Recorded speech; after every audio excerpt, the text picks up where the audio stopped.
우리에게 주시는 하나님 말씀, 신약성경 마태복음 4장 10절 한 절 말씀입니다.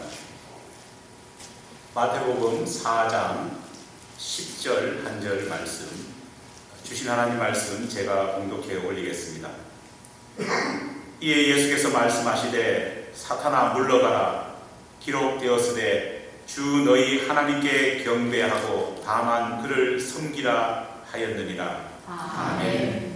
초현실주의 미술가 막스 에런스트가 1926년 발표한 세 명의 목격자 앞에서 아기 예수를 체벌하는 성모 마리아라는 긴 제목의 작품이 있습니다. 몹시도 화가 난 듯 보이는 마리아가 아기 예수를 무릎 위에 엎어놓고 엉덩이를 때리고 있습니다. 아기 예수는 얼마나 많이 맞았는지 볼기짝이 발갛게 부풀어 올라 있습니다. 엉덩이가 이 지경이 될 정도라면 분명 아기는 정말 죽어라고 소리를 질렀을 겁니다.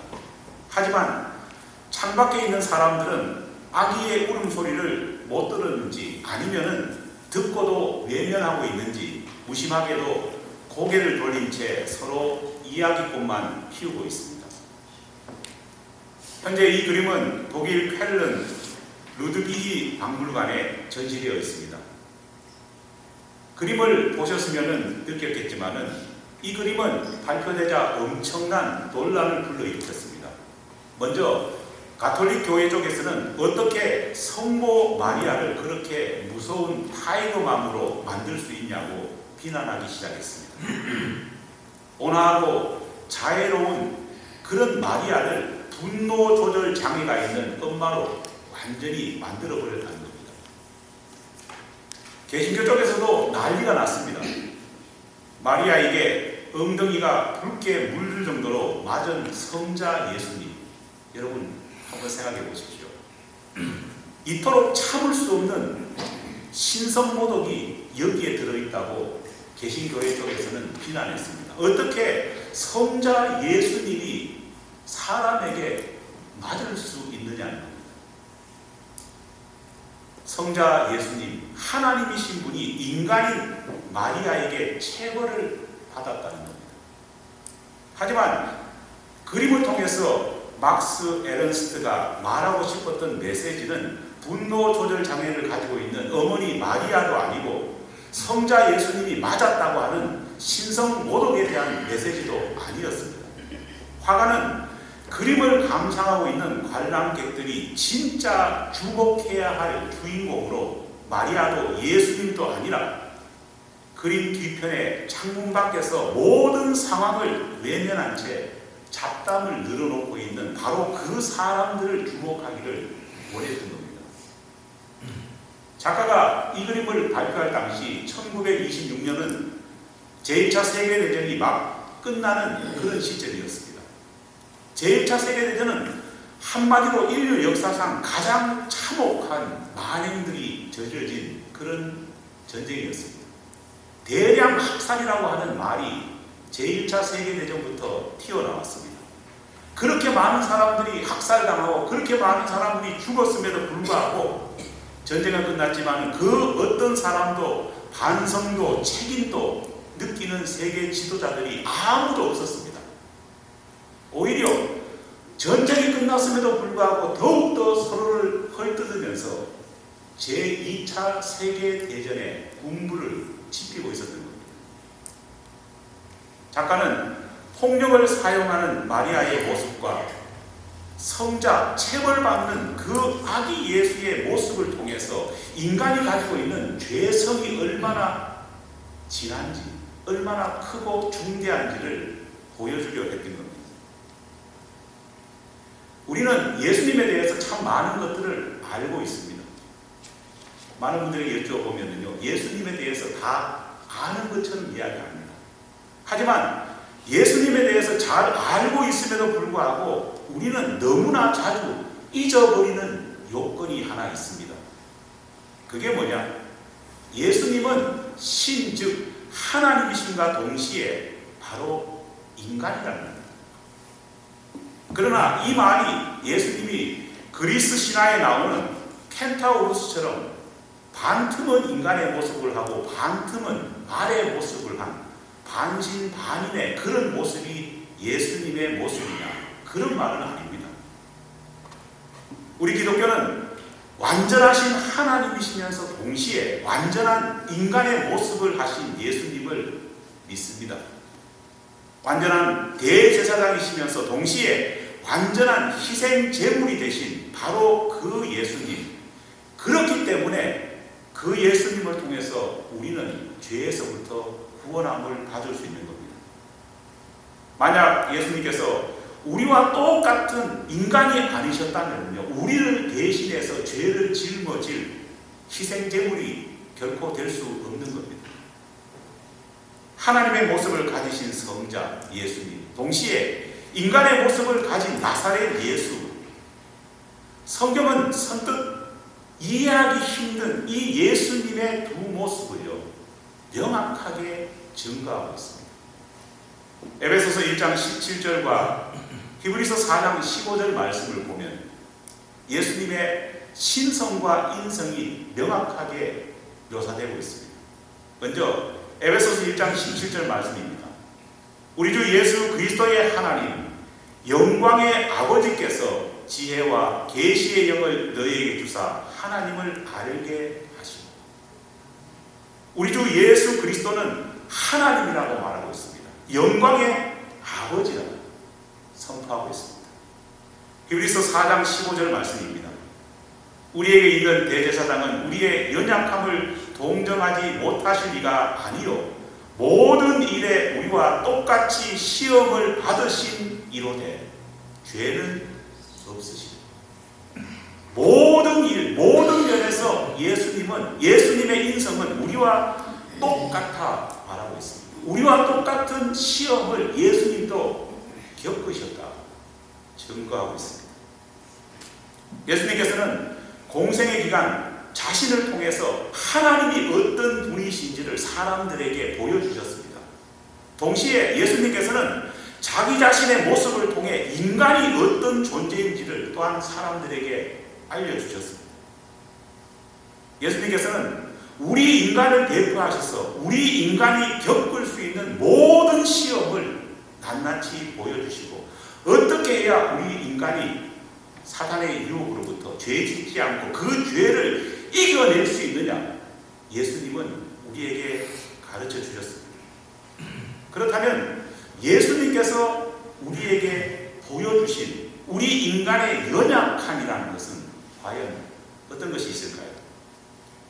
예수님께서 공생애를 시작하시기 직전 유대 광야에서 겪으셨던 사탄에게 시험 받으신 사건은요, 사실은 우리 인간이 매일매일 겪고 있는 사탄과 마귀의 유혹, 그리고 그 유혹을 어떻게 이길 수 있는지 그 비법을 알려주시는 사건입니다.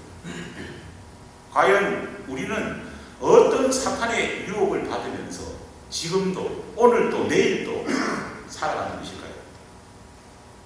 먼저 첫 번째, 사탄이 우리를 유혹하는 가장 강력한 유혹 중에 하나가 떡의 유혹입니다. 40일 동안 금식하신 예수님께서는요, 사탄에게 이런 요구를 받으셨습니다. 굴러다니는 저 돌들로 떡을 만들어서 먹어라. 그렇게 사탄이 요구합니다. 돌로 떡을 만들어서 너의 배고픔을 해결해 보라. 사탄은 그렇게 예수님께 유혹합니다. 사탄이 우리들에게 주는 가장 큰 유혹이 무엇인지 아십니까? 하나님을 믿는 사람이라면 당연히 배고프게 살아서는 안 된다고 자꾸 속삭이는 겁니다.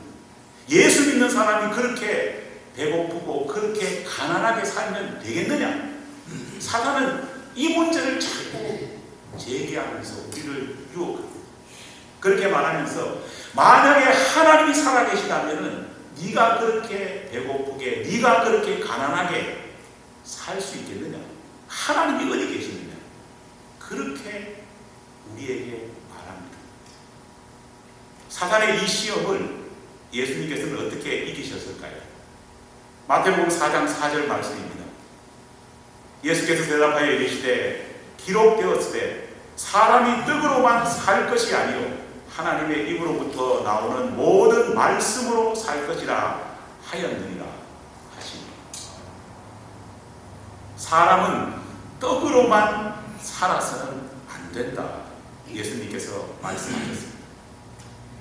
여러분, 이 말씀의 뜻을 잘 이해해야 합니다. 예수님께서는 결코 인간이 먹고 사는 문제를 가볍게 여겨도 된다, 그렇게 이야기한 것이 아닙니다. 인간에게 있어서 먹고 사는 문제는요, 대단히 중요한 문제입니다. 하지만 하나님을 믿는 사람이라면요, 경제적인 이 문제를 하나님이 주시는 말씀의 시각으로 볼 수 있어야 한다고 말씀하고 있습니다. 우리는 경제적인 문제를 초월해서 살 수 있는 존재는 아닙니다.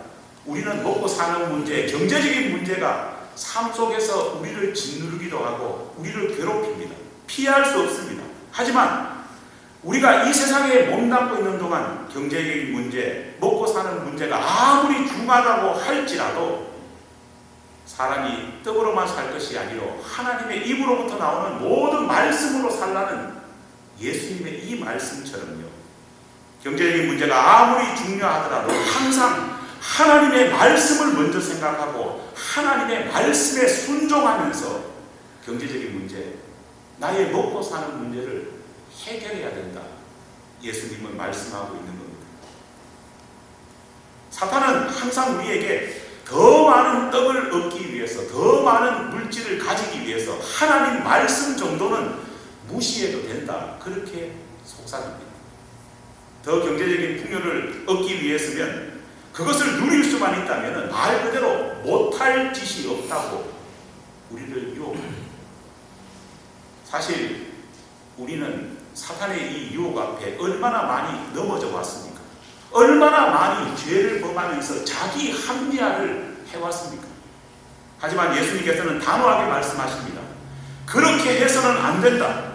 떡을 얻기 위해 사는 인간이 되지 말고 하나님의 말씀을 이루며 살아가는 신앙인이 되라. 예수님은 말씀하고 계십니다.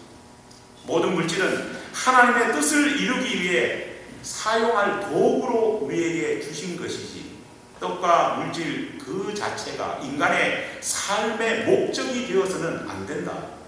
예수님은 분명히 말씀하고 계십니다. 둘째로, 사탄은 예수님께 예루살렘 성전 꼭대기로 올라가서 뛰어내려 보라, 그렇게 충동질합니다. 너가 진짜 하나님의 아들이라면 뛰어내려 봐. 네가 뛰어내리면은 너의 아버지 하나님이 천사를 보내어가지고 네 발이 땅에 떨어져 부서지지 않게 분명히 막아주실 것이다, 그렇게 말했습니다. 여기에도 사탄의 간악한 함정이 숨겨져 있습니다. 하나님의 아들, 하나님의 자녀라는 지위를 이용해서 하나님 아버지를 마음대로 이용해 먹어라, 그렇게 말을 하고 있는 겁니다. 하나님이 원하시는 대로 자기 자신은 변화시키지 않으면서도 내가 누구누구와 가깝다는 그것만 자랑하고 그 사람의 길이어서 뻔뻔하게 그렇게 살아도 된다, 그렇게 말하고 있는 겁니다. 여러분, 오늘 우리 시대는 그 어느 때보다도 뻔뻔한 시대입니다.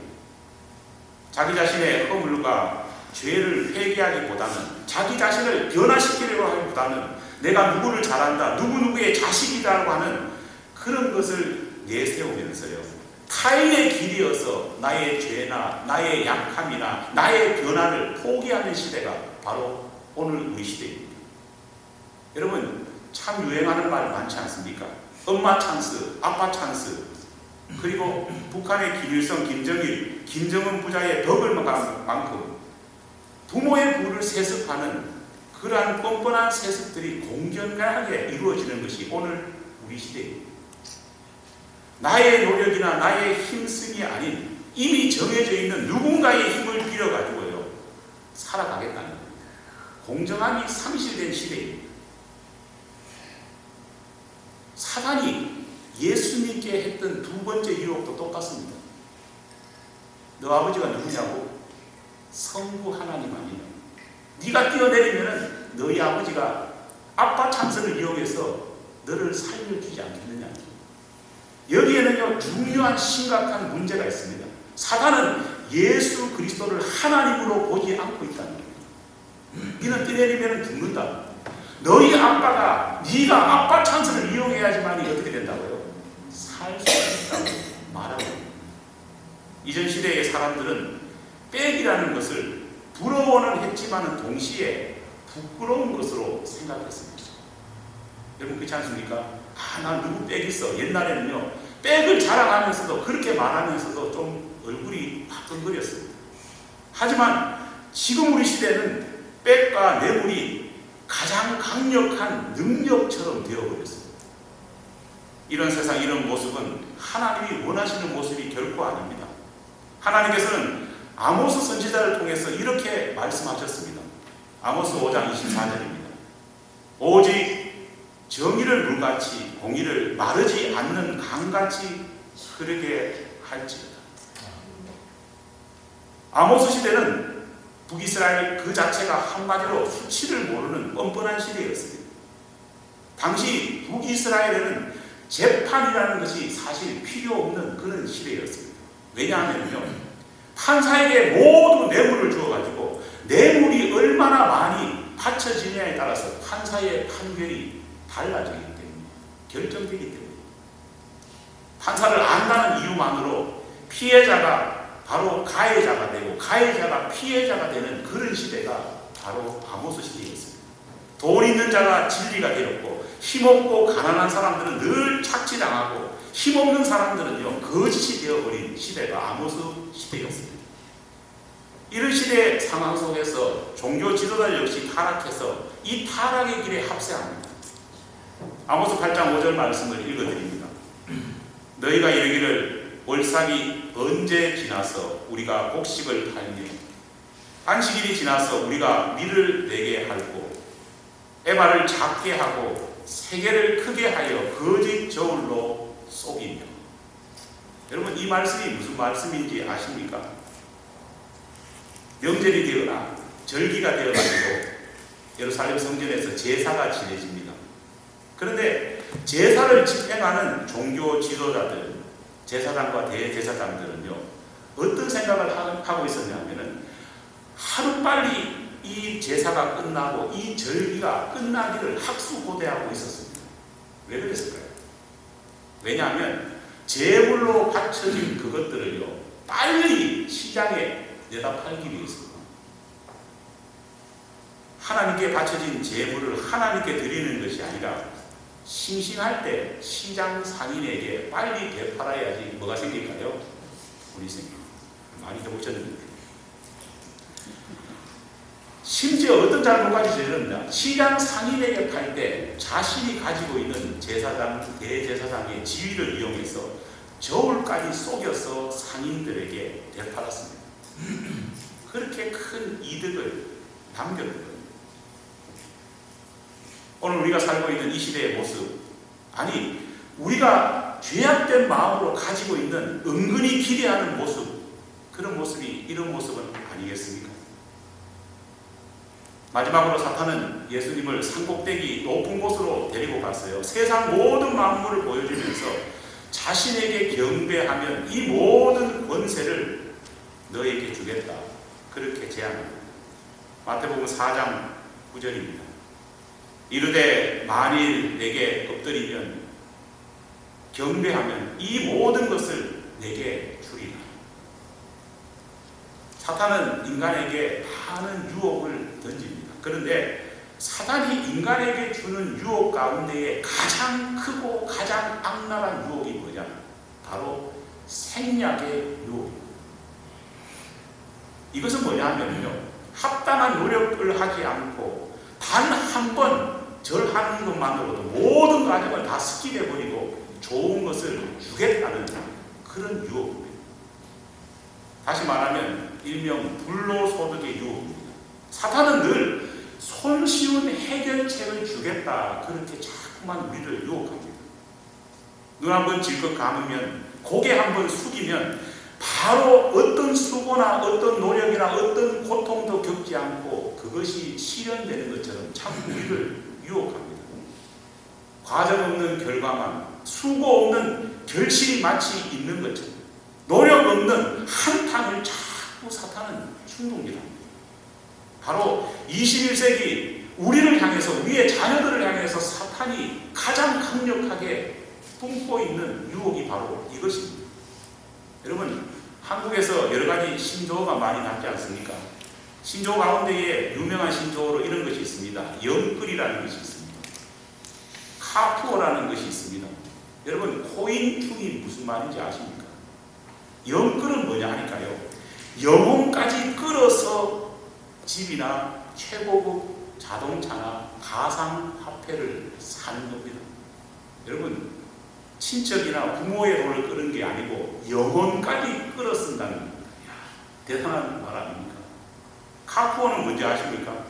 자기 형편으로는 도저히 살 수 없는 고가의 자동차를 구입한 다음에 거지처럼 사는 겁니다. 차 할부금을 낸다고요. 밥도 굶습니다. 심지어 잘 데도 없어가지고 차 안에서 잠을 잡니다. 제가 얼마 전에 영상을 하나 보니까요, 얼마나 영혼까지 끌어서 비싼 자동차를 샀냐 하면요, 뚜껑이 열리는 차를 샀더라고요. 중고차를 샀는데 뚜껑이 안 닫힙니다. 잠잘 데가 없으니까 뚜껑이 열린 상태의 지붕 없는 차에서 자는 젊은이를 제가 영상을 통해서 본 적이 있습니다. 여러분, 코인충이 뭔지 아십니까?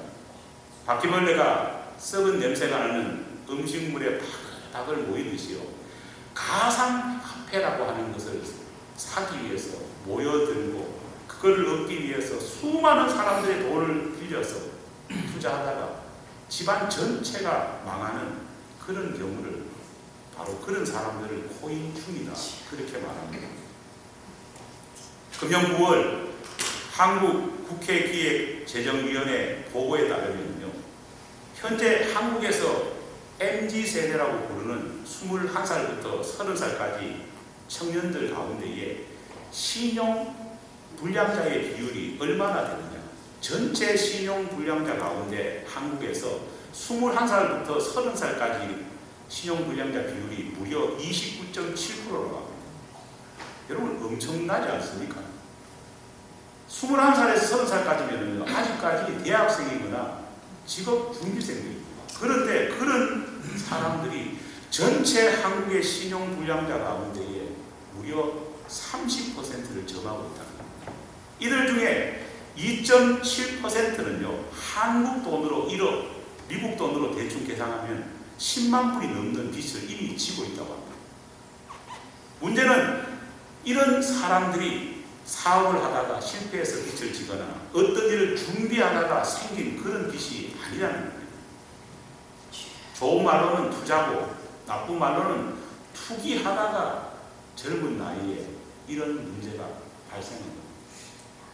한탕으로 쉽게 돈을 벌어가지고 편하게 유명세를 타서 유명인처럼 살고 싶어하는 젊은이들이 얼마나 많은지 모릅니다.